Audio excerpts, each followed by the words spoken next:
Hello, ladies and gentlemen. This is your host, Cyrus Jones, and you're watching the Late Night Art History channel. Those of you new to the network, you can expect the general and basic background information of any piece of art at any point in history. You viewers have it special tonight, though. We have a 2-for-1, and my fellow colleague and historian Austin Kim will be joining me later on in the show and going over his own piece of art. But aside from that, let's jump right into it and look at over our first piece of art. The first piece of art that'll be highlighted in tonight's show is the Fighting Warrior, more commonly known as the Borghese Gladiator. This work was created by Agasias of Ephesus, and he did so in Anzio, which is south of Rome, in 100 BC, which is around the Hellenistic period. Some physical features at first glance is that the statue is made entirely of marble and that its height is 1.99 meters, which is roughly 6 foot 5 inches. At first glance, you may notice the sculpture's body positioning.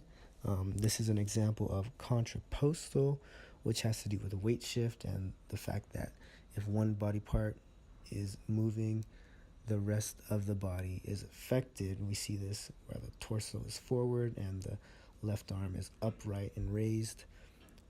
This is as well a freestanding sculpture, meaning that it is not attached to a background and that spectators can walk around the sculpture in its entirety and see it from all different angles.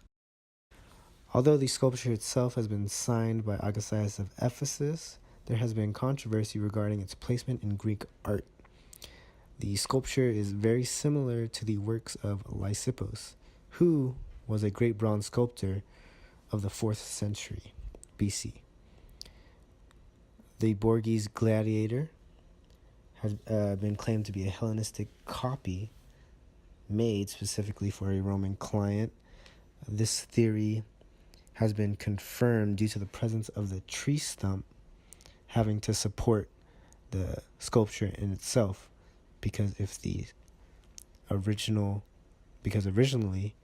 the sculpture would have been made in bronze, which is in no need of support. In today's video, the artwork that is a topic of discussion is Diadomenos, also known as Diadem Bearer, made by the infamous Greek sculptor Polykleitos. The name Polykleitos might ring a bell to some of you, as you might know his other famous sculpture Doryphoros Spear Bearer. But let us focus on some of the best features that Polykleitos had input into Diadomenos that secures Polyklaus' name in history. The story behind Diadomenos is that it depicts a victor of an athletic game to which he is tying the diadem, which was a ribbon band around his head. The diadem can be seen as something similar to the medals being worn by the athletes that we see in the Olympic Games today. It stood out and allowed the people to know that you were a victorious athlete. This nude athlete is an example of the term kouros, which is a young standing nude male, which can be seen in many other Greek sculptures. It is also a freestanding sculpture, as it is not attached to another medium, allowing viewers to walk 360 degrees around and analyze it from all angles. An important aspect of Polyklaus' work, as stated in the book The Metropolitan Museum of Art, Greece and Rome, by the Metropolitan Museum, is that he sought to represent the nude male figure with perfect harmony among all parts, and according to principles that could be reproduced by others. Now let us go over some basic history of Hellenic Greek artwork in order to understand how astonishing this artwork is. This artwork, which was done around 430 BC, was done during the time period of Hellenic Greece, specifically the classical/late classical cultural period.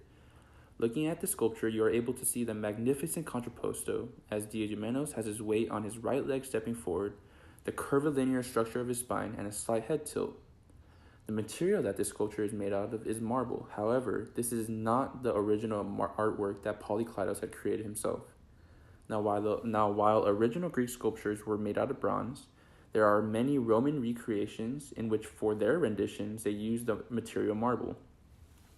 Another giveaway that Diadomenos possesses that allows us to know that this is not the original is a brace bar that is located between the bicep and hand, as well as the one located on his left calf. The Romans, as a civilization, were very practical in their everyday lives, to which they applied to their artwork as well. The brace bars are an example of their practicality, as it allowed the sculpture to be more stable, to which it could also reduce damage if something were to knock it over. In the article, A Detailed Study of the Emergence and Significance of Contrapposto by J. L. Benson, Benson states, the effect of contrapposto is of an inner, not an outer alertness, which closes the work off from the observer, as if the figure were talking or dreaming to himself. This was very interesting because it also ties into the fundamental characteristic of the transitional and classical period of keeping everything calmed and restrained. As you can see in Diadomenos, it seems as if the victor is flexing his muscles and exerting power, but his face seems as if he is not doing anything and is at complete rest and completely to himself. The artwork Diadomenos by Polykleitos will forever be remembered as one of his best artworks, as it symbolizes and remembers the history of the artwork of Hellenic Greece. Diadomenos can now be found at the Metropolitan Museum of Art in New York. Thank you.